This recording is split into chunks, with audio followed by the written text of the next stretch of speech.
In 1720, one man convinced the entire country of France to give him all their money. He wasn't a king. He wasn't a general.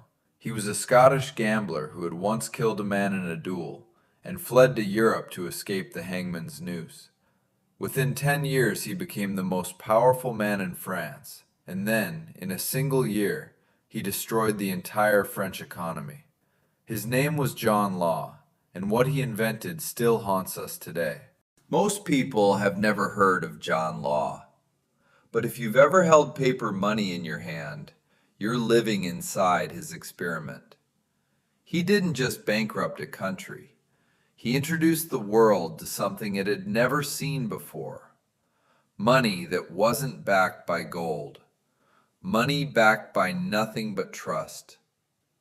The first time this idea was tried, it ended in one of history's greatest financial collapses. And it all started because France was already broke and desperate enough to let a fugitive gambler rewrite the rules of money itself. The year is 1715. King Louis XIV has just died, leaving France with something almost as dangerous as an enemy army: debt. The Sun King had spent decades building palaces, fighting wars, and buying loyalty. France was the richest country in Europe, on paper. In reality, it owed more money than its entire annual income, 10 times over. The new king, Louis XV, was just 5 years old. The country was being run by a regent, Philippe, Duke of Orleans, a man who loved gambling, wine, and expensive solutions to complicated problems. Into this chaos walked John Law. Law was Scottish by birth, brilliant by nature, and dangerous by reputation. At 23, he had fought a duel in London over a woman and killed his opponent. He escaped prison, fled to the continent, and spent the next decade gambling his way across Europe. Venice, Amsterdam, Paris, studying banking, finance, and the strange alchemy of money. He had a theory, a radical, dangerous, potentially brilliant theory. He believed that gold wasn't money. Confidence was money.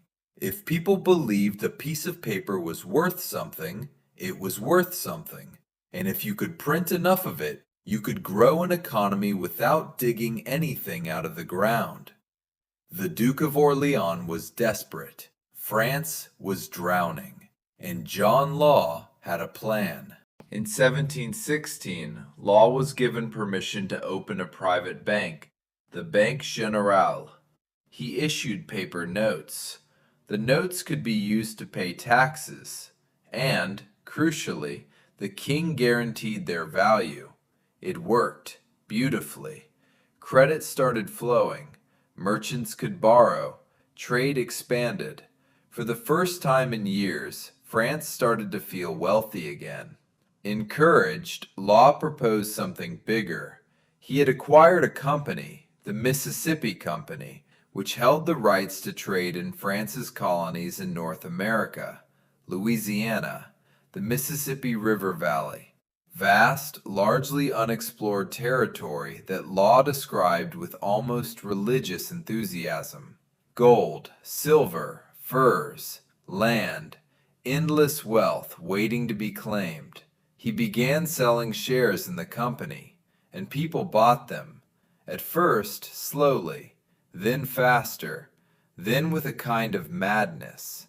By 1719, Law had merged his bank with the state. His paper money was now the official currency of France. His Mississippi Company had absorbed the national debt, converting government bonds into company shares. The share price exploded. In 18 months, it rose 6,000%. The word millionaire was invented to describe the people getting rich from John Law's scheme. Crowds gathered outside his Paris office so dense that people were being crushed. A duchess reportedly had her carriage stop outside just so she could be seen near the building. A nobleman is said to have offered his daughter in marriage to Law's footman, just to get closer to the man himself. John Law was no longer a Scottish fugitive. He was the most powerful financial mind in the world, and the master of France. But there was a problem. Louisiana wasn't the paradise Law had promised. The colonists France sent there found swamps, disease, and hostile terrain. There was no gold. The city of New Orleans was barely more than a muddy clearing. The enormous wealth Law had described existed mainly in his imagination and in the minds of investors who had never asked too many questions.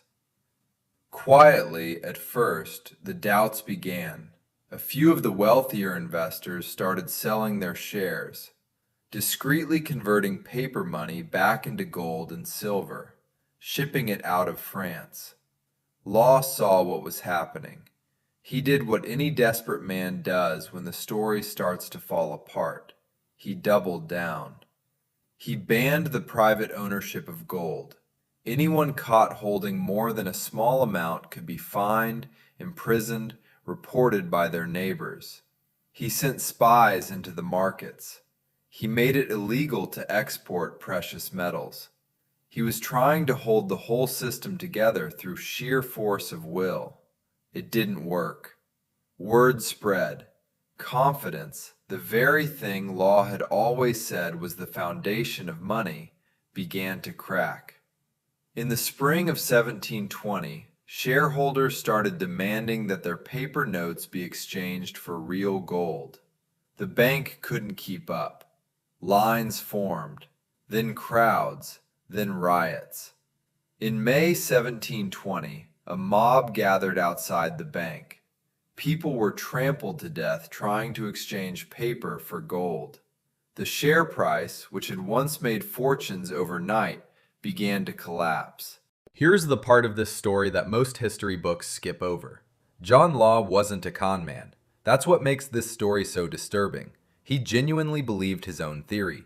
He believed that paper money, backed by confidence and growth, could replace gold.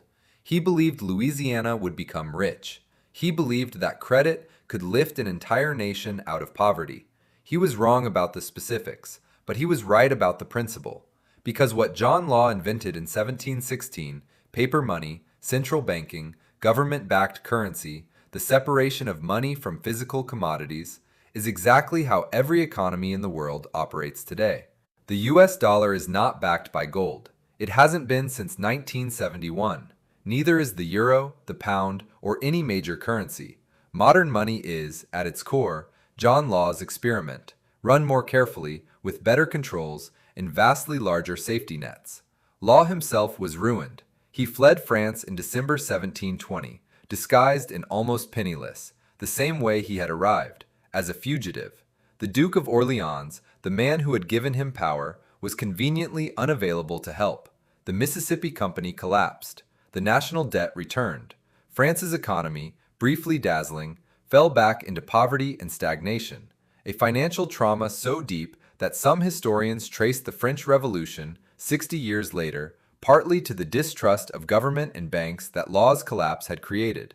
The man who invented modern money died in Venice in 1729, nearly forgotten, living off gambling winnings. So what do we do with John Law?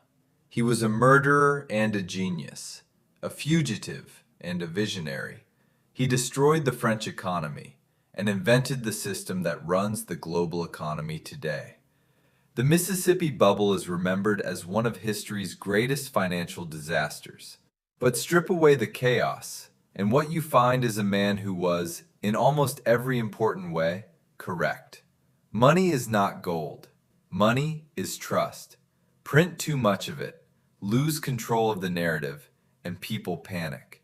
But managed carefully, with institutions, regulations, and a government willing to back its promises, paper money works. Every central bank in the world today is, in some sense, the Banque Generale. Every government bond is, in some sense, the Mississippi Company. The experiment didn't fail because the idea was wrong. It failed because it was 100 years ahead of the institutions needed to support it. John Law didn't bankrupt France because he was a criminal. He bankrupted France because he was right too early. Subscribe to Empire Unveiled. Next week, the man who was so rich he accidentally destroyed Egypt's economy by going shopping. The story of Mansa Musa, the richest human being who ever lived.